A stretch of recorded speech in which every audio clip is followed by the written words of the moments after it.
साहिबजादा सुल्तान इस वक्त ट्रैक पर मौजूद है, रेस के लिए तैयार है। उठा रही हैं ये खवातीन किसी से कम नहीं है, इस बात का वो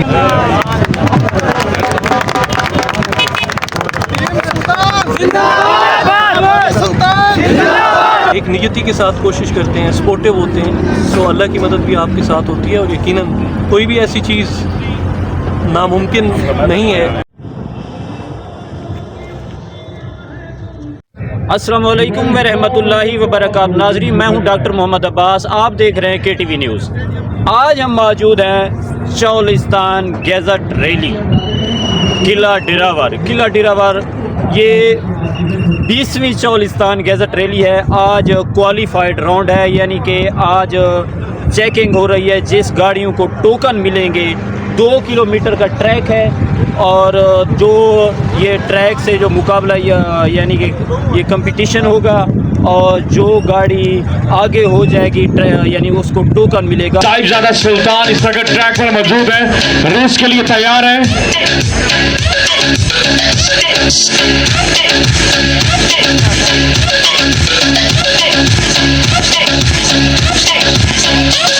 साहिबजादा सुल्तान साहब रेस के लिए तैयार। साहिबजादा सुल्तान और रिकॉर्ड है 1.27.14 नैनो सेकेंड्स।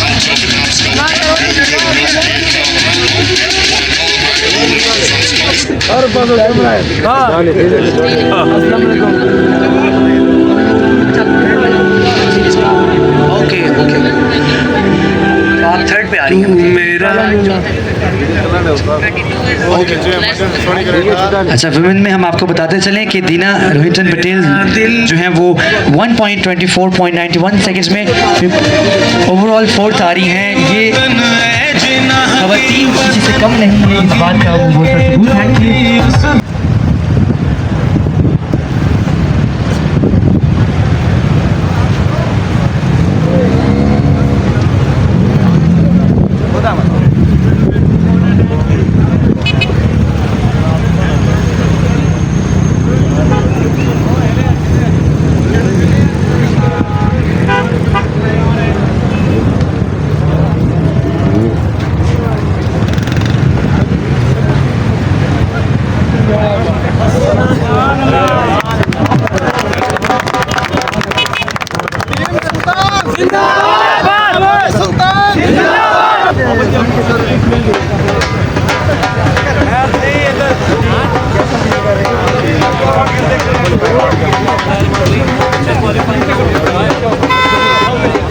होता है जहाँ आपने स्टैंड लेना होता है, तो इंसान तब तक हारता नहीं है जब तक वो हार मानते हैं। आप हार नहीं मानता, तो अगर आप हार नहीं मानते, गिव अप नहीं करते, मैदान में रहते हैं, अपनी कोशिश को जारी रखते हैं और नेक नियति के साथ कोशिश करते हैं, स्पोर्टिव होते हैं, तो अल्लाह की मदद भी आपके साथ होती है और यकीनन कोई भी ऐसी चीज़ नामुमकिन नहीं है जो आप ना कर सकें।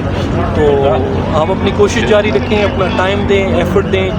जो एक्सपीरियंस रेसर्स हैं या जिनके पास नॉलेज है उनके साथ उनसे आप रहनुमाई हासिल कर सकते हैं और 3-4 साल तो लगते हैं किसी भी एक रेसर को डेवलप होने में।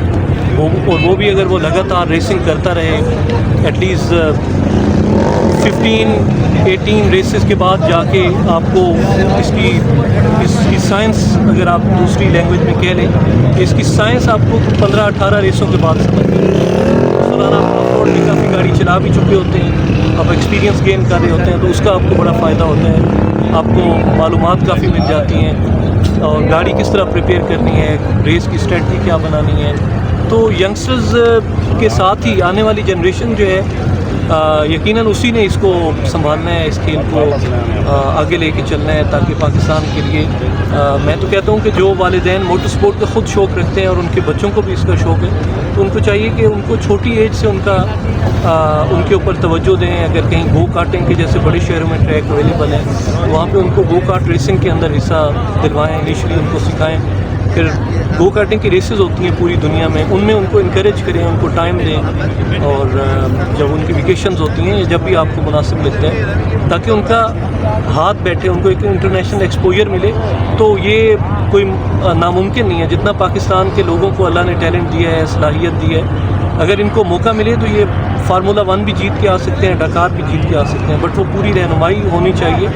और ये जो रेसिंग कैरियर है, ख़ास तौर पे जो फार्मूला 1 का और उस साइड का जो बड़ी दुनिया की बड़ी मोटर स्पोर्ट के इवेंट्स हैं, वो तो आपका 8-9 साल की एज से स्टार्ट होते हैं। तो वो बच्चों को उस टाइम से अगर आप तो एक्सपोजर देंगे तो वो जाके डेवलप होंगे दुनिया के बड़े रेसिंग। सर लास्ट क्वेश्चन, ये चूँकि इंटरनेशनल रेस है तो इंटरनेशनल रेसर पार्टिसिपेट भी कर रहे हैं? मैं जी अभी सुबह पहुंचा हूँ, तो आई हैव नो आइडिया कि यहाँ पे क्या सिचुएशन है, तो शायद कल तक सही पता चलेगा। Wish you best of luck.